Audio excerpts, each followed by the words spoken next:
parti. C'est facile. C'est facile les complétifs. Franchement, c'est hyper facile. Il n'y a que le nom qui est compliqué. C'est pas compliqué. Dans la famille des propositions subordonnées, on connaît déjà la relative en bleu. La proposition subordonnée relative, c'est celle qui complète un nom. Les propositions subordonnées complétives, les voilà en orange.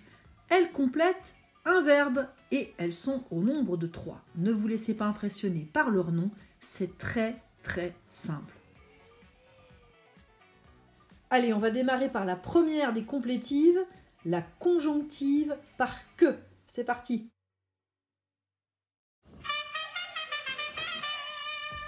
Ah bah je t'ai reconnu à la sonnerie, c'est sûr. Ça va? Ouais, t'as vu ma dernière vidéo? Ah non, mais tu la connais, la collègue d'histoire quand même, hein. Tu sais comment elle est, hein. Sur l'Italie, il n'y a rien à lui dire. Hein. Ah ouais, non, mais je crois que tu as raison. Oui. Ah, je pense qu'elle exagère, oui. Ah bah, elle estime que l'Italie, c'est le plus beau pays du monde. Enfin, elle estime. Elle dit que l'Italie, c'est le plus beau pays du monde. Elle affirme même que l'Italie, c'est le plus beau pays du monde, tu vois. Elle clame partout, sur tous les toits, que l'Italie, c'est le plus beau pays du monde. Tu sais comment elle est, hein. Ah non, mais de toute façon, il faut toujours qu'elle ait raison hein, sur ce sujet. Non, mais on peut pas discuter avec elle. Ah ouais. Ah non, mais je vois bien qu'on n'arrivera pas à la faire changer d'avis, hein, ça c'est sûr. Ouais. Hein, malgré ce qu'on a vécu à Valence. C'est quand même terrible. Hein, c'est quand même terrible. Hein, c'est l'Espagne le plus beau pays du monde.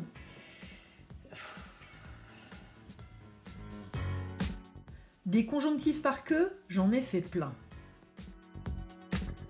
Et ça fonctionne toujours sur le même modèle en fait. Il vous faut un verbe, il vous faut la conjonction que, et derrière, vous collez votre proposition conjonctive. Pour résumer, si vous voulez construire une phrase avec une conjonctive par que, ça donne ça. Vous aurez besoin d'un verbe avec son sujet. Derrière ce verbe, vous allez coller la conjonction de subordination que, et ensuite, vous faites suivre par la proposition conjonctive. Pour construire vos propositions conjonctives, vous aurez besoin de certains verbes, des verbes de parole, des verbes d'opinion, des verbes de perception, de sentiment, et des verbes qui expriment la volonté. Vous avez compris? Je crois que vous avez compris. Je suis même persuadée que vous avez compris. Eh ben c'est tant mieux, parce qu'on va pouvoir passer à la suite. La suite dans la famille des propositions subordonnées complétives, c'est la proposition interrogative indirecte. L'interrogative indirecte, c'est un peu moins simple. Non, je me demande si vous allez bien comprendre d'ailleurs. Bon, je vois pas pourquoi vous comprendriez pas hein, en même temps. Mais... En fait, je sais pas comment vous expliquer ça clairement. Bon bah, en fait, on va partir de mes doutes. Parce qu'en fait, je me suis posé beaucoup de questions. Mais je ne les ai pas formulées avec une phrase interrogative. Je les ai formulées en utilisant la proposition interrogative indirecte. Dans l'exemple que vous avez sous les yeux, la première phrase, c'est celle que j'ai prononcée, c'est celle qui comprend la proposition interrogative indirecte et elle est surlignée en vert. Je me demande si vous allez bien comprendre. Quand je dis ça, il y a une question qui est sous-entendue. La question qui est sous-entendue, c'est « Est-ce que vous allez bien comprendre ?» Bon bah en gros, pour la construire, cette interrogative indirecte, de quoi vous avez besoin? Bah c'est comme tout à l'heure en fait. D'abord, vous avez besoin d'un verbe que vous allez compléter. Ici, il est surligné en jaune, je me demande. Derrière, vous mettez votre colle, une conjonction de subordination. Et dans le cas de la proposition interrogative, la conjonction de subordination, c'est un mot interrogatif. Pour finir, vous complétez votre verbe par la question que vous vous posez sous la forme de l'interrogative indirecte. Et là, elle est surlignée en vert. Ça va? Je me demande si ça va. Vous suivez? Je ne sais pas si vous suivez. Donc pour toutes les autres phrases que j'ai prononcées tout à l'heure, c'est la même chose. Il y avait une question qui était sous-entendue. Quand je dis « je ne vois pas pourquoi vous ne comprendriez pas », la question que je pose et qui est sous-entendue, c'est « pourquoi vous ne comprendriez pas ?» Je ne vois pas. Je ne sais pas comment vous expliquer cela clairement. Comment vous expliquer cela clairement? Je ne sais pas.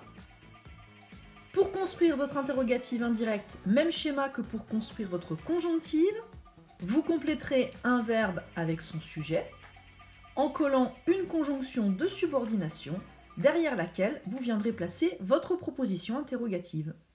Bon, mais alors, on peut se demander quels sont les verbes qui vont fonctionner avec la proposition interrogative. Nous ignorons s'il y en a beaucoup. Je vais chercher combien on peut en trouver. Déjà, je vais regarder où je peux les trouver. Les verbes que vous allez pouvoir utiliser pour construire derrière une proposition interrogative, il y en a beaucoup en fait. Pour savoir si un verbe peut se construire avec une proposition interrogative, le plus simple, c'est de voir s'il peut fonctionner avec derrière lui, si, comment, pourquoi, ou n'importe quel autre mot interrogatif. Où, quand, de quelle manière. Si vous voulez vérifier que vous avez bien compris, je vous propose de prendre la liste de ces verbes et de les faire suivre par une proposition interrogative. Je sais pourquoi il n'est pas venu, j'ignore comment répondre à votre question, je ne me souviens plus pourquoi tu es venu, j'ai oublié comment je pouvais répondre à cette question, etc. etc. Entraînez-vous, c'est le meilleur moyen de construire des propositions interrogatives. Dans la famille des complétives, la conjonctive par que, c'est fait. L'interrogative, c'est fait. Qu'est-ce qui reste? Eh bien, il nous reste la proposition infinitive.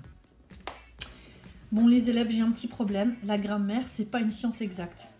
Alors, figurez-vous que entre ce que me dit ma Bible et ce que dit votre manuel,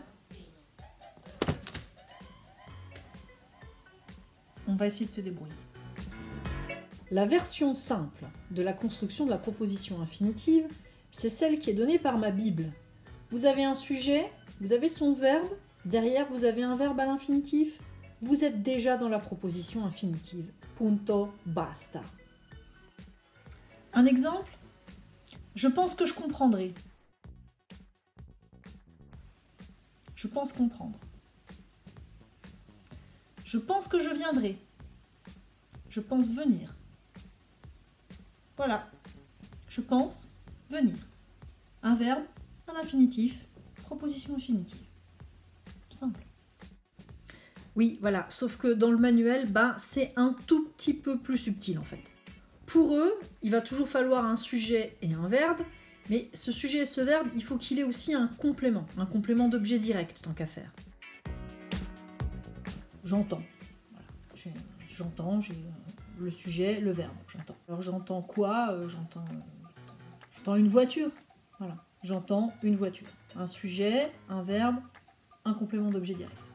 Très bien ça, j'entends une voiture. Un sujet, son verbe, j'entends une voiture, un complément d'objet direct. Bon il suffit que la voiture elle fasse un truc et que ce truc ça soit dit avec un verbe à l'infinitif et voilà, on a construit une proposition infinitive. Ah oui, genre j'entends une voiture passer. Voilà, c'est ça, j'entends une voiture passer. Dans ta phrase, une voiture, c'est à la fois le COD du verbe entendre et c'est en même temps le sujet du verbe à l'infinitif passer. J'entends quoi? La voiture. Et la voiture, qu'est-ce qu'elle fait? Elle passe. J'espère que c'est clair en tout cas pour les complétives. Les complétives, elles complètent des verbes. Leur structure est toujours assez simple. C'est un sujet, un verbe que vous allez compléter par soit une proposition conjonctive, soit une proposition interrogative, soit une proposition infinitive. Le verbe que vous allez compléter, c'est le verbe de la proposition principale. Ce que vous allez mettre après, ce sera la proposition subordonnée. Et enfin, comme toutes ces complétives complètent des verbes, leur fonction, c'est d'être complément du verbe. La plupart du temps, elles sont compléments d'objet. Avec tout ça, je ne sais toujours pas si l'Italie est le plus beau pays du monde. Je pense que l'Espagne est un beau pays aussi. En tous les cas, j'espère vous avoir fait comprendre quelque chose. 3 propositions complétives dans